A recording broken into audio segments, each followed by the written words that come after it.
Assalamualaikum warahmatullahi wabarakatuh. Bismillahirrahmanirrahim. Alhamdulillahirabbil alamin. Allahumma shalli ala nabiyyina Muhammadin wa ala alihi wa ashabihi ajma'in. Amma ba'd. Alhamdulillah, alhamdulillahilladzi bi ni'matihi tatimmus shalihat. Ibu-ibu, bapak sekalian, langkung-langkung, bapak ibu sekalian yang saya hormati, langkung-langkung, para sesepuh, pengurus pengajian Embun Pakis Tunggal, Prof. Samsul, dan juga bapak ibu yang lain pengurus. Alhamdulillah pada hari ini kita bisa bertemu kembali. Saya juga sowan kembali ke hadapan bapak ibu sekalian pengajian Embun Pakis Tunggal. Mudah-mudahan semuanya sehat. Amin ya rabbal alamin. Sehatnya napa, Bu?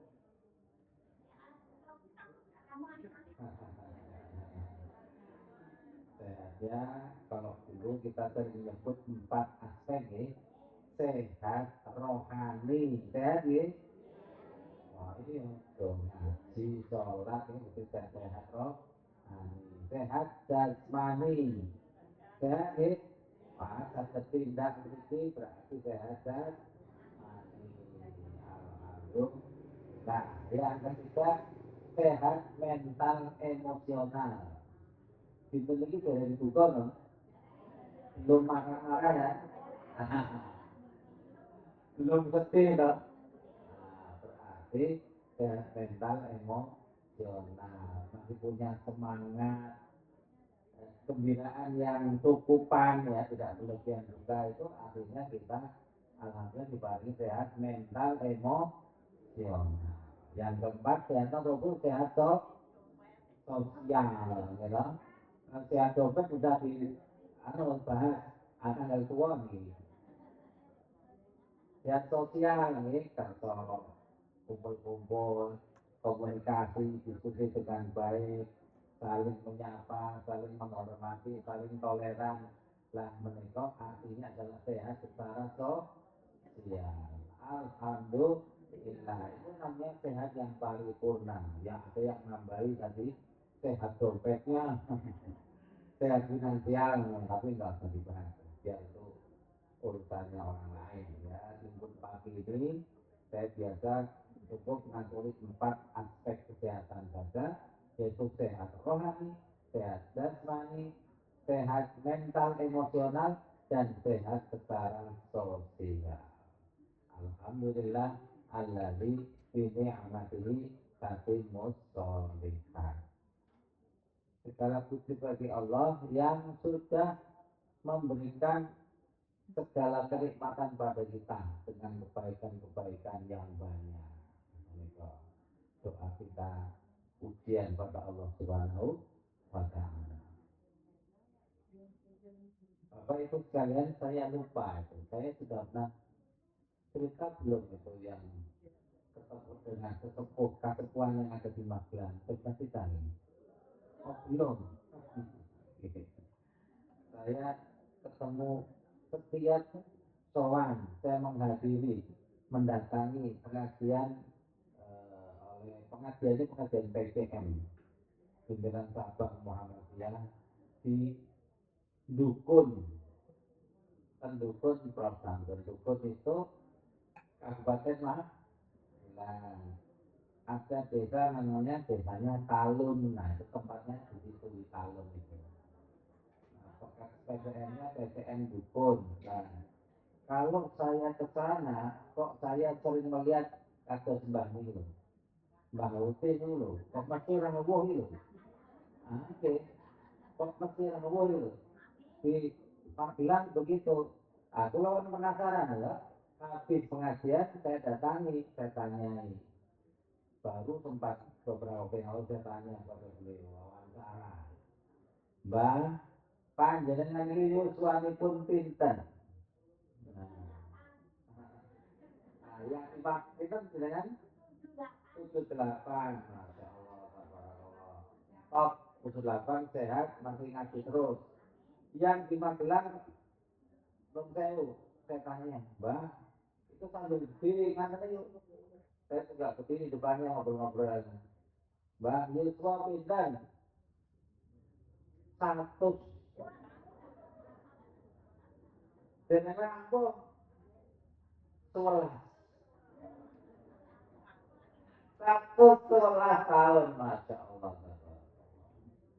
Jadi si Mbah Putri yang saya ketemu di Magelang menikah, yang kalau saya datang ke sana selalu tetap perlu hadir, duduk di tengah-tengah, nanti ternyata saya tanya umurnya adalah 111 tahun.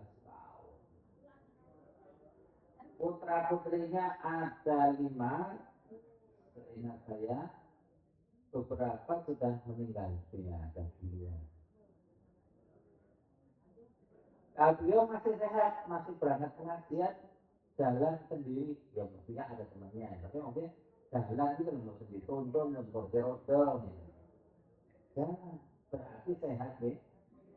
Nah, husnudon saya, Bapak Ibu sekalian, beliau itu umur beliau itu contoh umur yang panjang berkah. Nah, panjang saya wajar loh, satu penting, satu sendiri dari mana kan? Nah, berarti itu suara itu satu itu bulan ngakunya panjang gitu, berkah lah kok, masih bisa buat ke masjid, masih datang pengajian. Masya Allah, berarti kan contohnya adalah panjang dan berkah. Ketambahan lagi berkah itu apa? Dan saya ceritakan berarti kan memotivasi kita nih, memotivasi kita untuk hidup panjang, umur panjang, sehat, dan aktif, tetap aktif ke pengajian atau ke masjid. Nah itu kan memotivasi, menginspirasi. Berarti kan menambah kebaikan beliau juga, insya Allah. Nah, yang namanya berkah itu adalah ziyadatul khair. Pengertiannya ini bertambahnya kebaikan. Jadi Bapak Ibu sekalian, kalau yang saya ceritakan ini kemudian memotivasi kita, menginspirasi kita menjadi semangat untuk sehat dan bermanfaat, sehat dan tetap aktif ke masjid, beribadah dan ngaji, itu berarti bertambahlah kebaikan beliau. Insya Allah kita doakan beliau hidupnya berkah dan insya Allah pada waktunya husnul khotimah. Saya kemarin ditanya oleh Ustaz kami mengadakan pengajian alumni umroh UNY. Jadi saya bersama beberapa dosen, pegawai dan pensiunan pegawai itu November 2025 umroh bareng-bareng ya ke Madinah lalu ke Makkah.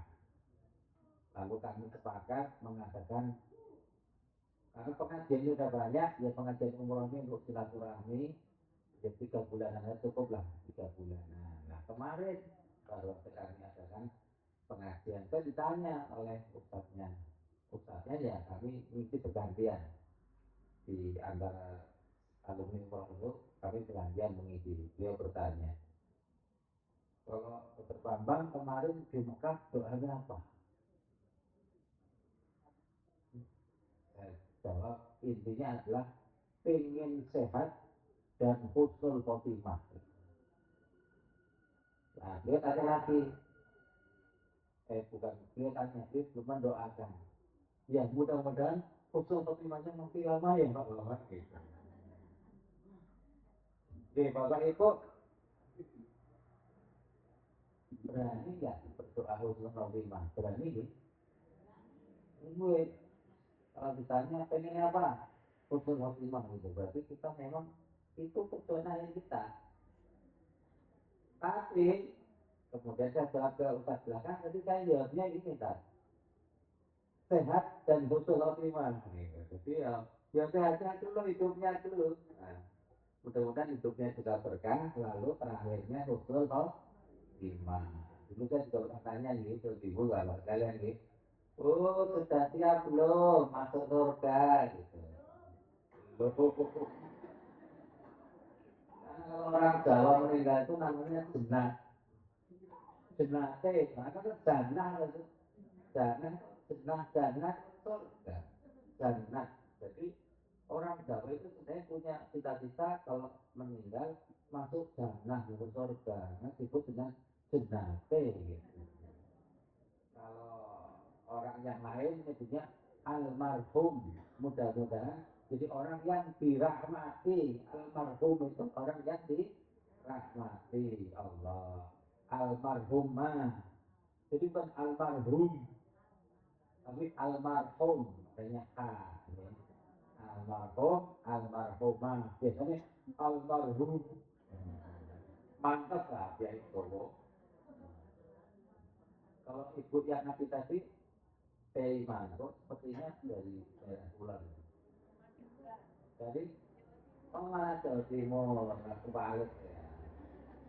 Karena dia jadi apa? Cita-cita kita tetap nih. Akhirnya kalau meninggal, doa kita adalah husnul khotimah. Pulangnya kemana? Ke jannah atau jannah. Lalu kalau disebut juga apa? Orang Jawa kita nyebutnya suwargi. Terus ya, harapannya mungkin masuk suar. Oh, jadi ada hubungannya semua ini. Nah, kalau penyebut apa itu kan tadi saya maksud sebelum ke suarga, insya Allah hidupnya sehat dan berkah dulu. Sampai sepuh, sempuh sehat, buatan sakit-sakitan, ya sakit ya biasa. Namanya orang tua ya sakit. Kita sering nyebut, yo sih meniki sehat wong tua. Nah, maksudnya tetap ya sakit juga ada, tapi sakitnya insya Allah bukan sakit yang merepotkan. Mudah-mudahan gitu nih, Allahumma. Oleh karena itu, Bapak Ibu, kita memang harus menyiapkan supaya sehat. Sehat itu ya, kalau mau sehat sepuh, mestinya memang harus sehat dari muda. Nah, oleh karena itu, kajian bagaimana menjadi senior atau sepuh yang sehat itu juga harus dimulai dari muda yang sehat. Makanya ada yang kurang cocok ketika orang mengatakan, ada yang mengatakan dia anak muda yang berapa nakal. Katanya muda foya-foya, tua kaya, mati masuk surga. Itu omongannya anak-anak yang rada nakal gitu ya. Mestinya kan muda ya hidup sehat, ya, sepuh tetap sehat. Nah, meninggal masuk surga gitu, betul. Harapannya begitu. Jadi aneh moya-moya itu kadang-kadang kan pengertiannya kan terus negatif gitu. Makan berlebihan, suka pesta-pesta yang berlebihan, bahkan nabrak-nabrak yang haram gitu. Mestinya nggak begitu. Ya kalau yang punya riwayat begitu waktu muda ya diistighfari malam. Betul usah terus dibangga-banggakan. Aku dia suka mabuk loh. Betul yang ditanya, mau inspirasi yang belum suka mabuk. Ya, kalau sekarang kita sudah menjadi orang yang baik, orang yang soleh, tidak usah diceritakan kepada orang lain masa lalu kita.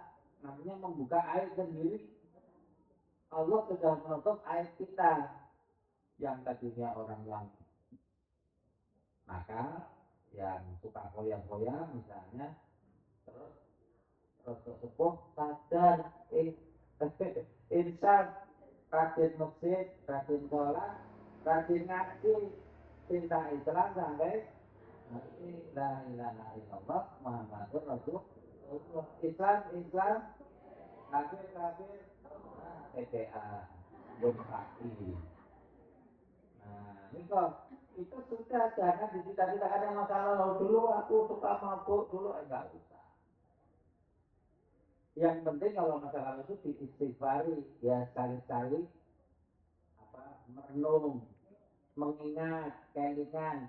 Oh biar kok ya nakal, biar kok ya jahat misalnya boleh, tapi tidak usah diceritakan kepada orang lain. Nanti malah yang lain meniru. Aku tak melu nakal, tak jahat. Besok sadar, dia kan besok sadar. Besok sadar, bablasan. Maka tidak boleh kita sebar-sebarkan aib kita masa lalu, kejelekan masa lalu, nanti khawatir ditiru oleh orang lain, atau apalagi naudzubillah ditiru oleh anak cucu kita di sana. Yang diceritakan yang bagus. Nah, saya yang kita yang bagus kepada anak kita. Oh, dulu kita mau ini alhamdulillah nggak pakai pacaran juga bisa nikah. Nah, gitu. Bisa nikah, bisa awet, alhamdulillah anak 5. Gak usah pakai pacaran dulu kami hanya perkenalan 2 kali yang ketiga adalah lamaran. Nah, misalnya itu kan cerita yang bagus yang kedua. Kalau dia aku dia memang sinau sok nyontoh yang nggak usah dipakai masa misalnya. Nah itu dia jadi yang bagus tentu sehat itu dirintis dari sejak masa muda bahkan sejak anak-anak. Karena apa? Saya untuk contoh saja. Kalau anak-anaknya masih masa kanak-kanak, waktu masih kecil itu sudah kegendutan banget misalnya, maka ketika masa remaja sering berlanjut susah untuk diturunkan berat badannya. Ketika dewasa juga berlanjut jadi orang yang kegemukan juga. Nah, dengan segala risiko penyakitnya. Ini contoh.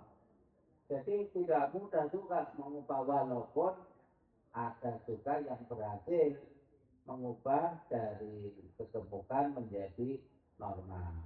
Tapi pada dasarnya sulit itu. Banyak yang berlanjut. Makanya sekarang kalau kita cermati, Bapak Ibu saya sama kita ya, saya amati pasien-pasien saya, anak-anak atau anak SD, SMP itu sudah banyak yang beratnya 80 kilo ke atas. Ada pasien saya yang sudah baru SMP kelas 2 itu berat badannya sudah 115 kilo. 115. Berobat ke saya bukan karena ketemu saya. Nah, orang gemuk itu kadang-kadang nggak dianggap masalah. Wong kalau anak kecil malah dianggap, bocah itu belum meski padahal gemukan. Nah itu kadang-kadang kelirunya dari itu. Ini alhamdulillah dia datangnya karena sesak napas. Ada asmanya. Asmanya pun benar dia suka. Ada penyakit asmanya. Tapi juga obesitas. Dan orang yang obesitas, kalau asma jadi tambah sesek maling. Wong nggak asma aja, nggak serangan asma aja, menggel. Nah, tambahan dia itu sesek karena asma, tambah sesek maling. Nah, alhamdulillah karena ada asma dan kegemukan kami mengobati asmanya yang sering kambuh itu, juga kita motivasi untuk diet. Nah, alhamdulillah kontrol ke poliklinik lagi di PKA Banting, turun sudah menjadi 95 kilo. Nah ini harus kita hargai. Walaupun 95 kilo masih tinggi banget ya, masih berat nih. Tapi sebelumnya kan 115. Berarti sudah turun 20 kilo. Nah ini harus kita hargai, kita apresiasi. Kita dorong terus semangatnya agar turun lagi.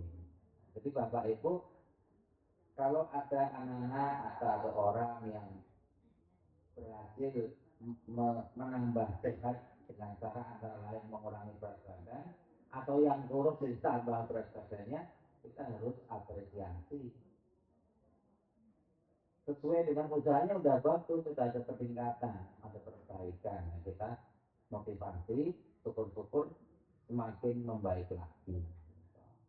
Jadi jangan hanya melihat 95 masih tinggi, jangan. Tapi alhamdulillah sudah turun 95, sebelumnya 105. Nah,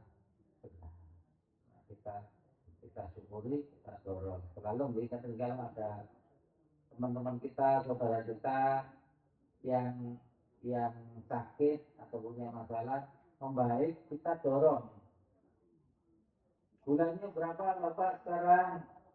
Ya sekarang saya kalau gula darah yang tidak puasa, alhamdulillah 210 misalnya, yang jauh gitu. Tapi kita tahu sebelumnya 400, ya sudah alhamdulillah. Buat kamu diparit tuh, ya sudah lumayan ya, 10 ya. Ayo kita teruskan programnya biar menjadi paling banyak 140. Nah itu kita dorong terus ya, jadi kita motivasi. Monggo Bapak Ibu, kalau ada saudara kita, tekanan darahnya tadinya listrik di 220, nah, sudah turun 160. Alhamdulillah. Apakah sudah sehat? Belum. Tapi alhamdulillah ya sudah turun toh dari 220. Nanti kita usahakan lagi turun lagi menjadi di bawah sama, di bawah 140. Usahakan. Nah Bapak Ibu semuanya kita perlu usaha. Kalau tadi saya sudah masuk, kita usahakan sejak masa kecil kita, masa muda kita. Kalau kuat ya tinggal menjaga. Yang sudah sepuh bagaimana kita menjaga sepuh tapi tetap sehat. Setuju? Antara lain monggo tetap aktif berjalan kaki. Mungkin setiap hari jalan kaki. Kemarin itu minggu lalu tanggal 15 sampai 21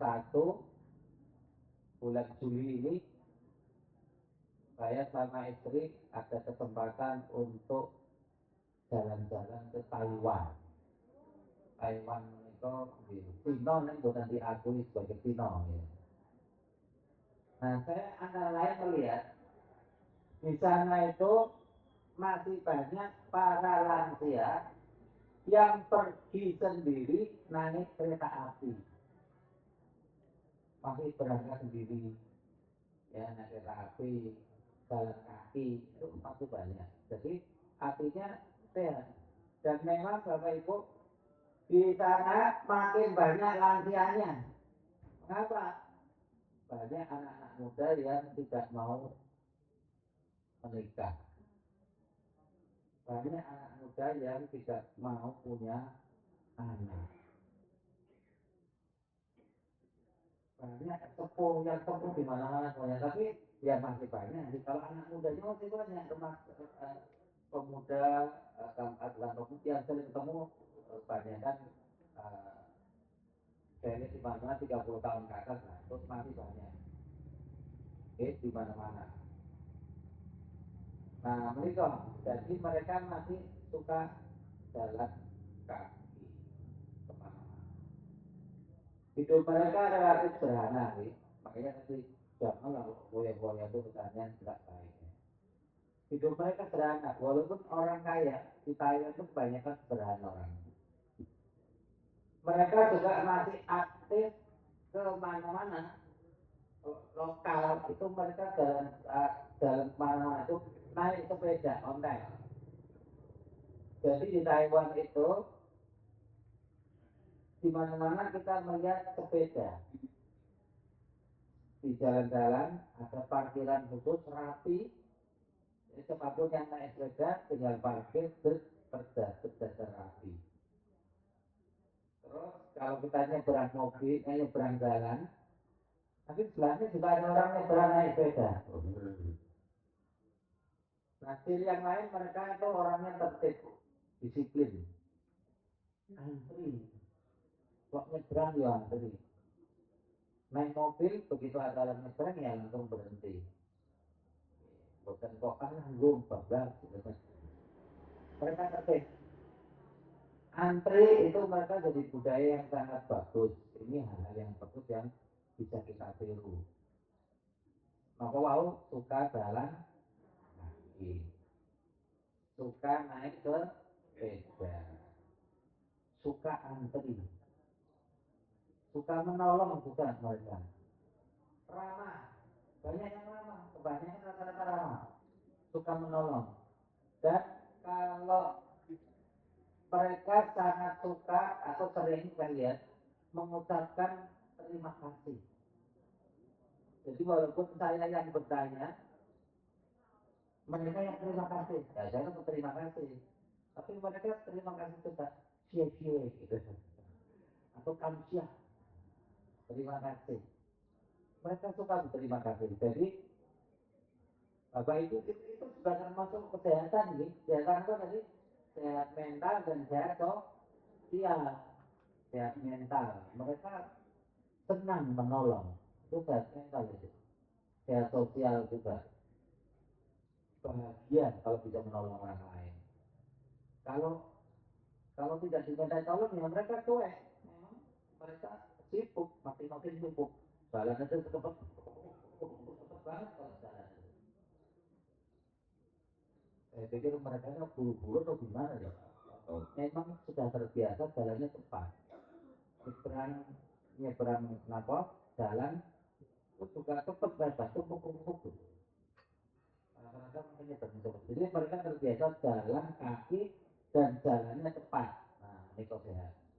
Bapak Ibu, di Jepang itu ada penelitian, ini mungkin juga pernah saya ceritakan sebelum ini, yang namanya jalan kaki interval nih. Nah, kita pernah nih, jalan interval. Menikah Bapak Ibu dapat menggantikan olahraga lari kalau kita sudah sepuh. Nah, sudah sepuh kita jogging.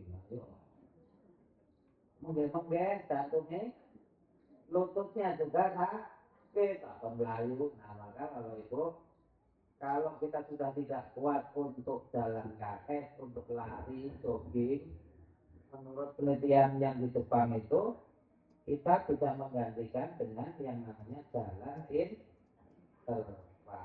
Apa itu jalan interval? Jalannya bergantian selang-seling antara jalan normal dan jalan cepat. Jadi bagaimana? Misalnya jalan cepat 3 menit. Kalau lagi jalan biasa 3 menit. Jalan cepat lagi 3 menit. Jalan lambat lagi jalan normal 3 menit. Nah, itu adalah olahraga sederhana untuk yang sudah sepuh. Kalau jalan biasa sudah rutin tiap hari, itu bagus, itu kasihkan tips pertama. Tetap aktif jalan kaki tiap hari. Oke, itu sudah bagus. Tapi kalau mau olahraga, tadi yang pertama itu namanya aktif secara fisik ya, jalan biasa nih. Itu belum derivasi olahraga nih. Tapi sudah bagus, itu namanya aktif secara fisik. Tetap aktif. Nah, tapi kalau mau ada aspek yang lebih lagi itu olahraga, maka namanya jalan interval. Nah, karena jamaah anggun pagi, maka apa namanya jalan interval disertai dengan zikir supaya sehatnya jasmani rohani. Ya, contohnya ya jalan biasa 3 menit jalan biasa lagi. Subhanallah, alhamdulillah, la ilaha illallah, Allah Akbar, subhanallah, alhamdulillah, la ilaha illallah, Allah Akbar. 3 menit, siap, roda kader, langsung gas. Alhamdulillah, la ilaha illallah, alhamdulillah, la ilaha illallah, Allah Akbar. 3 menit, mengge, biasa balik. Subhanallah, walhamdulillah, la ilaha illallah, Allah Akbar. Itu namanya ini jalan kalau berbagi tambahi disetai dikir maka menjadi dit ya apa dit jalan interval disertai prostantur dit itu nak bahasa Arab itu artinya apa?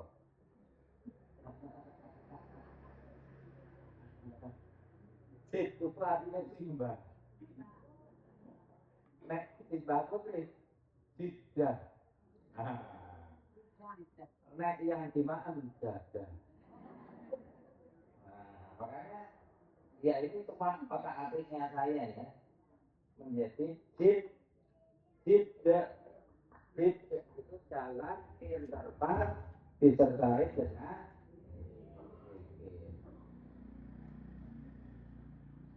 tips yang lain. Bapak Ibu, saya lihat ini bagus juga kita tiru kebiasaan orang Taiwan. Orang Taiwan itu disiplin makan.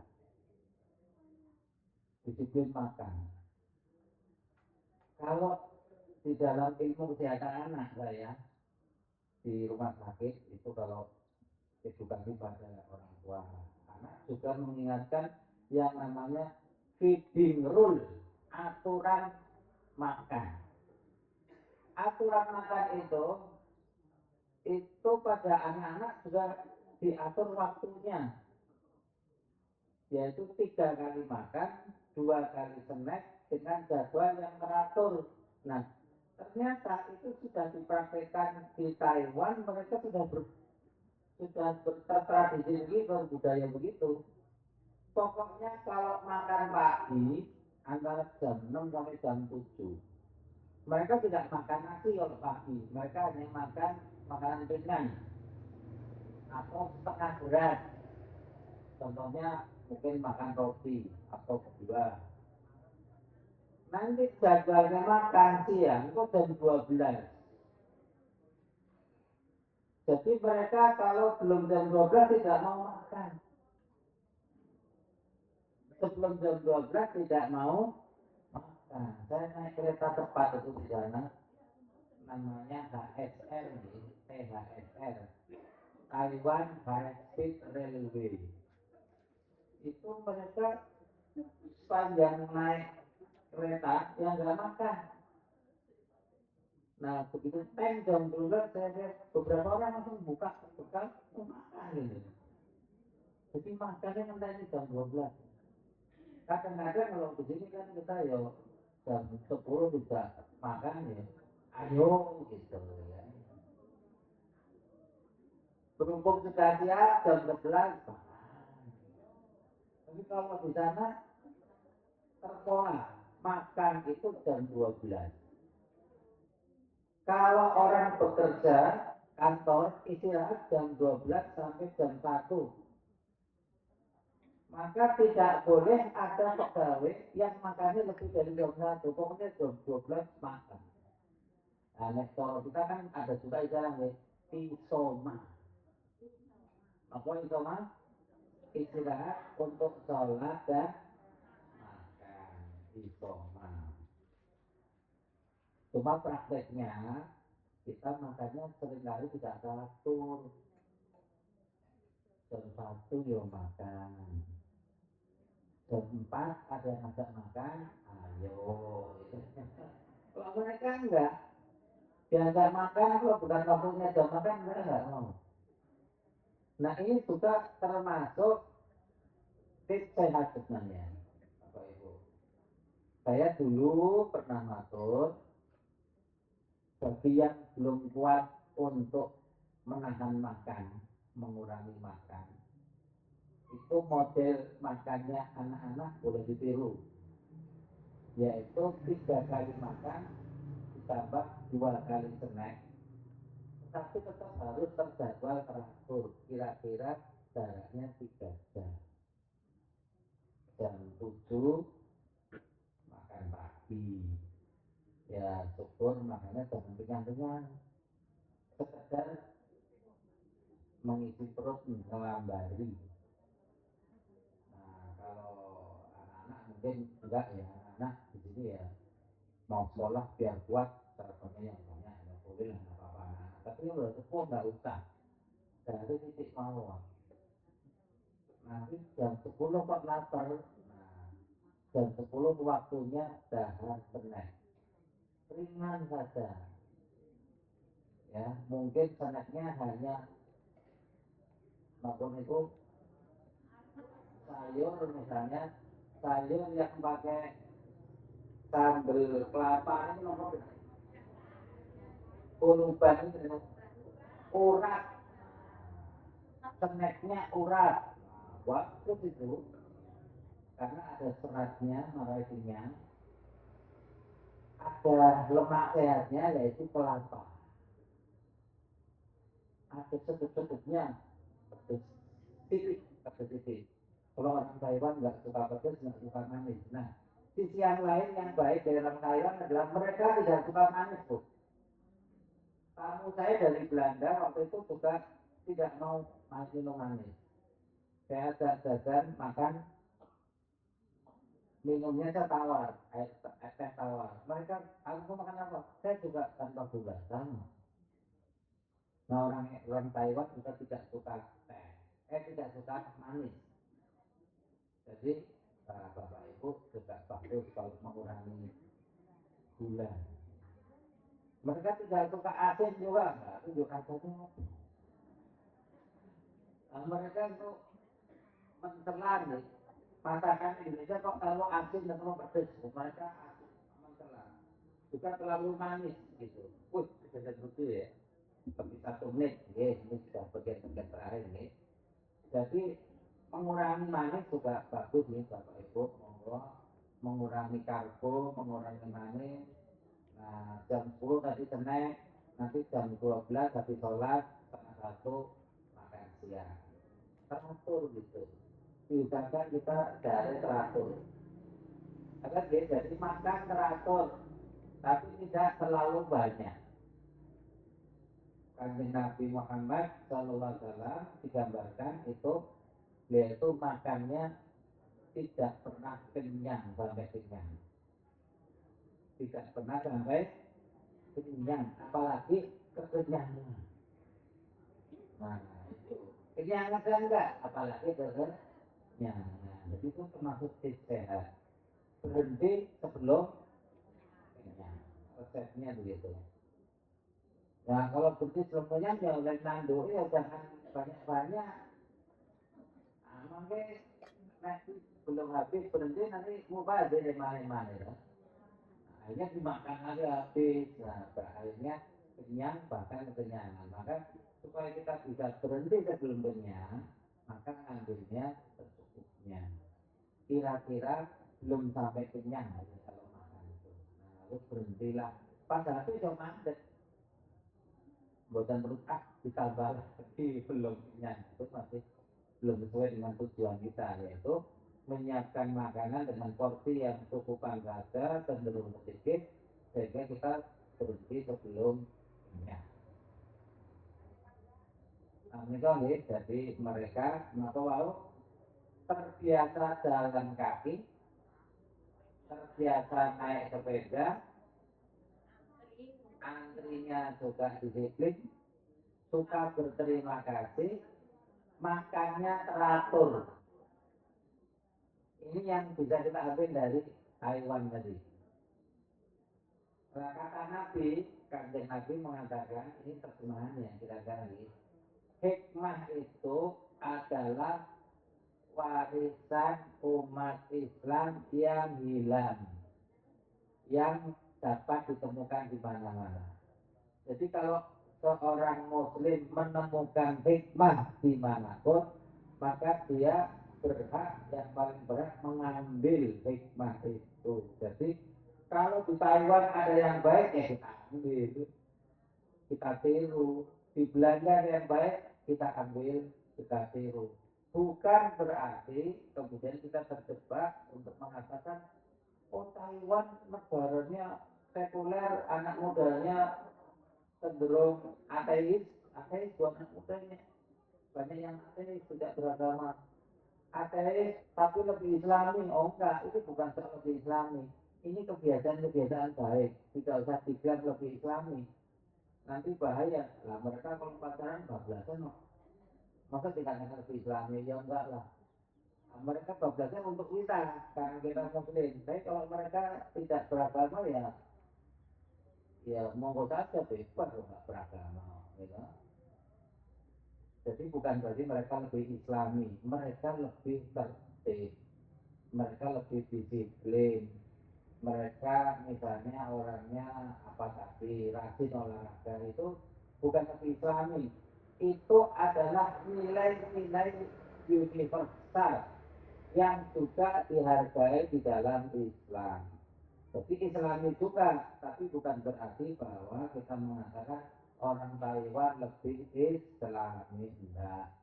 Orang Bun pagi lebih Islami, insya Allah.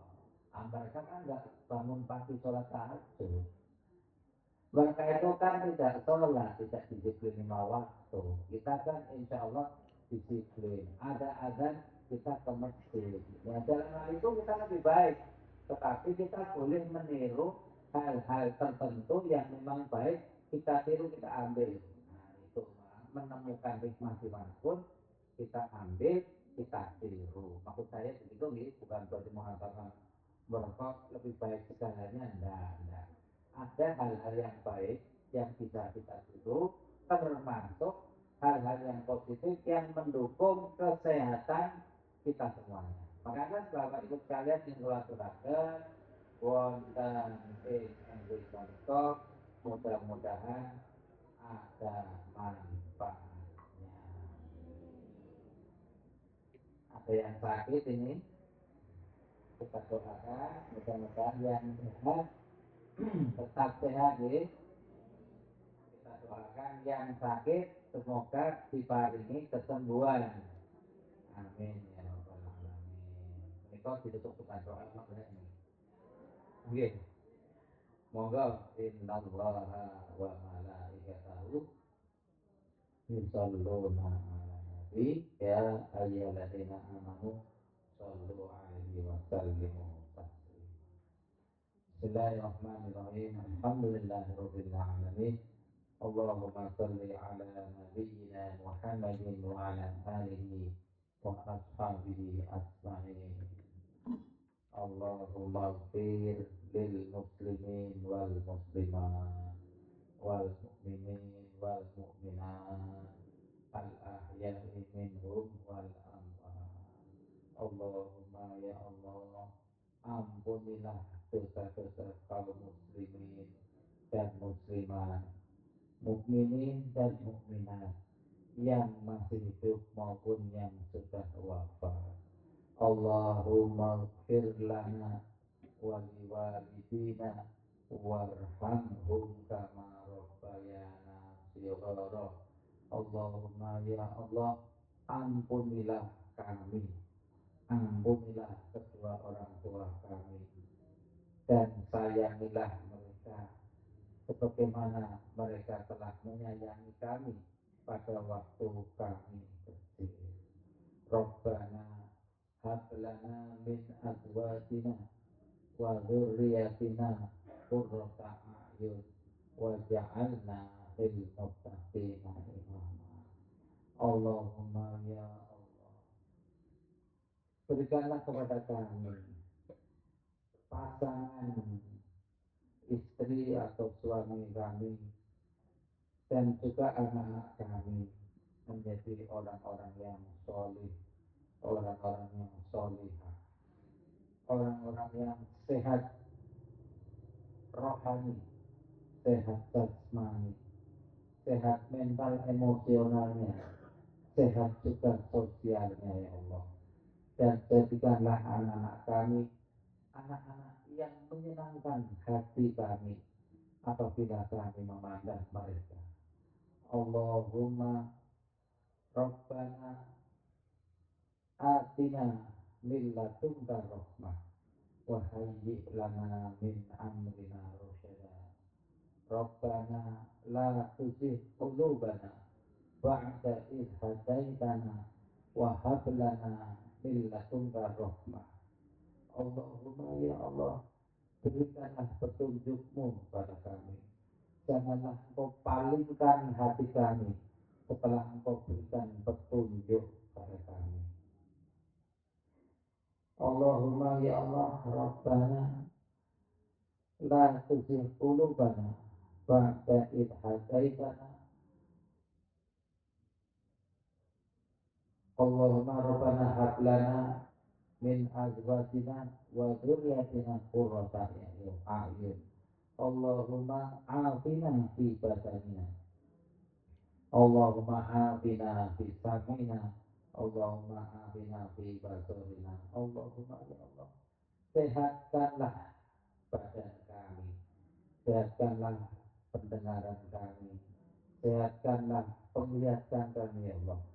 Allahumma shfi mardana. Allahumma shfi mardana. Allahumma shfi mardana. Allahumma ya Allah, sehatkanlah orang-orang yang sedang sakit di antara kami. Rabbana atina fid dunya hasanah wa fil akhirati hasanah wa qina adzabannar. Allahumma ya Allah, berikanlah kepada kami kebaikan dunia, berikanlah kepada kami pula kebaikan akhirat, dan jauhkanlah kami dari siksa api neraka. Allahumma Rabbana atina fid dunya hasanah wa fil akhirati hasanah wa qina adzabannar. Wa sallallahu ala nabiyyina Muhammadin wa ala alihi wa ashabihi ajma'in walhamdulillahi rabbil alamin. Assalamualaikum warahmatullahi wabarakatuh.